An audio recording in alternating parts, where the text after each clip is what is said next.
feeding video lang ng alaga natin na si Poknat. Bakit nga ba Poknat? Kasi yan, mapapansin nyo, may malaking Poknat siya sa ulo. Okay game, subukan natin siya ng lots. Yan, kinis lang. Tapos sabay sibat. Okay, take 2.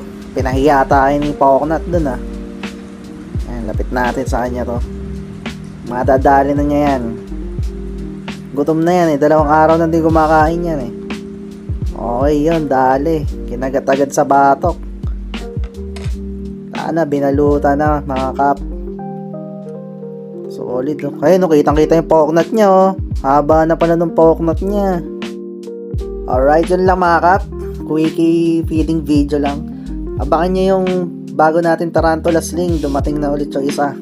Edit lang natin yung video. Yun lang mga kap. Peace out.